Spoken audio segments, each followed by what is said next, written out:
Let's get one thing straight and two things gay. 1. Just because Pride Month is over does not mean queer stories cease to exist, and 2. We're back with a highly requested video, Queerness in Greek Myth Part 2. Yeah, you homophobes. In this Things of Legends episode, we're nerding out. Psst, if you haven't watched Part 1, we've linked it below for y'all.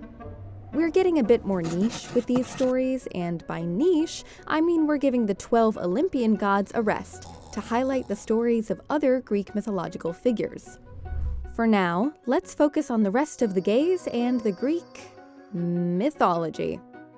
So, in our last video, a few of you pointed out how we missed some iconic Greek mythological queer tales, and, I mean, fair enough. Can't argue with myth, even though we know y'all love to try in our comment section. The Iliad. This is the Greek mythological Bible. So really, the Greek gods and the gays are super tight. Okay, we're starting off strong with a Greek myth fave, Hercules. Yeah, that Greek god turned Disney hero. The Nile is a river in Egypt. Your husband is gay. Well, yes, Hercules is a lesser-known bisexual figure in Greek myth. Now, this story is not the most moral, but it is a reflection of LGBTQ+ figures in Greek myth nonetheless. Basically, Hylas was a mythological figure, a young boy who served as Hercules' weapon bearer after Hercules killed Hylas' father, King Theodamas. Yeah, what's wild is that Hylas became Hercules' close companion and, more explicitly, his lover. I'm not sure if we should talk about Hylas being underage, or the fact that Hercules killed his father, or if this was even a consensual relationship. But I'm sure the state of Hercules being bisexual is a bubble burster for many. This story of Achilles and Patroclus is a personal fave. Homer, not Simpson, describes Achilles and Patroclus, both Trojan War heroes, to have a very intimate relationship. Achilles is described to have a soft spot for Patroclus and a cold heart for everybody else. Guess you could say Patroclus is his Achilles heel. Granted, it's not explicit that the two are lovers, but many readers of the Iliad interpret them as such. And I mean, for good reason. Their relationship as close companions and their deep emotional connection makes the romantic aspect apparent to many.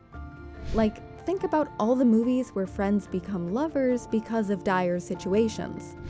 Specifically, there's a part in the Iliad where Patroclus wears Achilles' armor when he meets his tragic fate in the Trojan War. Think about it. If Patroclus was described to be a woman, their story would totally be ruled as a story about lovers. Cue the heteronormativity. But because the entire subject of LGBTQ+ people was taboo in ancient Greece, despite there being an ample amount of older texts that prove queer love's existence, the story of Achilles and Patroclus is read by many as one of friendship. Although I, personally, wouldn't call my just friend beloved like these warriors do. Speaking of being loved, Iphis and Ianthe are considered one of, if not the only, sapphic representation in Greek mythology. Yes, there's Sappho, the Greek poetess who wrote about Aphrodite being her close companion, and we all know what close companion really means. But Iphis and Ianthe's story is explicitly gay. Like, capital G kinda gay. Remember when I said LGBTQ+ relationships were taboo in ancient Greece? Yeah, there's a little loophole to that notion in this story. This one's not from the Iliad, but from Ovid's Metamorphoses. Iphis was a girl born on the island of Crete to a man who threatened his wife with killing her baby Iphis if she was born a girl.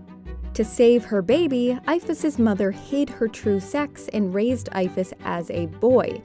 But one day, Iphis fell in love with a girl, Ianthe. Yes. But honestly, Girly was having such an identity crisis, and Iphis felt that her love for another woman was unnatural and wrong. Such a real thought and still relevant to many queer individuals today. But when the goddess Isis got wind of the news, she turned Iphis into a man so that the couple could marry. LGBTQ+ erasure is slightly apparent in this story, but it also reflects the culture of its time. And hey, some people interpret this story as a semi-win for trans folk too. Okay, I've got another one. Artemis and Callisto. Like the story about Achilles and Patroclus, this story's for the yearners. Callisto was a nymph who swore her virginity to the goddess of hunt, Artemis. You interpret that as you please. But yet again, Callisto is described to be Artemis's close companion. Ugh, here's where all the trust goes downhill. Zeus, why are you here? Always causing trouble and stealing the spotlight. When Zeus found out about Artemis and Callisto's relationship, and more notably that Callisto promised her virginity to Artemis, he wanted to, take it.